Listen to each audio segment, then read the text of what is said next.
অমানবিক নির্যাতনের শিকার ফুলপুরের বৌলা ইউনিয়নের আজমপুর উত্তরপাড়ার শফিকুলের পরিবার। এসএমকে মিজানের পাঠানো তথ্যচিত্রে থাকছে বিস্তারিত। সরেজমিনে জানা যায়, ময়মনসিংহের ফুলপুর থানার বৌলা ইউনিয়নের আজমপুর উত্তরপাড়া শফিকুল শেখের বাড়িতে তারই চাচাতো ভাই ফারুক, আক্কাস, একলাস এবং ইয়াসিন, আজিজুল, রুকু মিয়া, সর্বসাং আজমপুর। তারা সকলেই পারিবারিক কূটনামি ও দ্বন্দ্বের জেরে প্রতিপক্ষকে উচ্ছেদ করার লক্ষ্যে এমন অমানবিক নির্যাতন চালাচ্ছে। ইচ্ছাকৃতভাবে প্রতিপক্ষকে ফাঁসাতে তারই ঘরের কুল ঘেঁষে মাটি কাটে এবং এরই ফলে ঘর ভেঙে পড়েছে। সংশ্লিষ্ট ইউনিয়ন পরিষদের কার্যালয়ের চেয়ারম্যান ও মেম্বারকে অবগত করে গ্রাম্য আদালতে অভিযোগ দায়ের দ্বারপ্রান্তে বিচারের দাবি জানাচ্ছে ভুক্তভোগী পরিবার।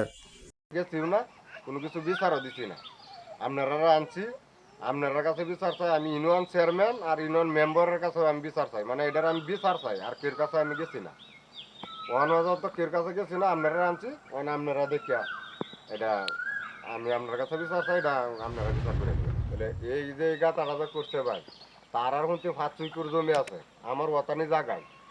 মনে করেন ওতানি জায়গা এনতে তারা আমার দৌড়া জানা লাগে আর কি, তারা করছে এই প্রতিশোধ নিতে আছে, উদ্যোগ নিচ্ছে, তারা আমার এতে দৌড়াই দিব।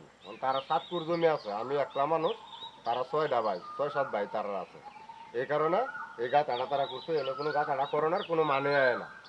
যদি তারা করছে আমার এতে উচ্ছেদ করে জানালে। ওর নাম হচ্ছে হারুক, ইয়াসিন, একলাস, রুকমিয়া, আজিজুল, এটি হচ্ছে তারা বায়ান স্যার করছে কইরা অনেক যে ভাই আমার দর ভাঙ্গা হরত আছে, সব কিছু ভাঙ্গা হরত আছে। আমি কোনো ফের কাউকে গেছিও না। আর ওখানে আমি যে আপনারা আনছি, অফারও কই আপনারা আনছি, মানে আমি তাহার মতো আমার এনে কিছু বাও নাই। তারা আমার দৌড়াই দিব যাতে আমি এনে না থাকতারি।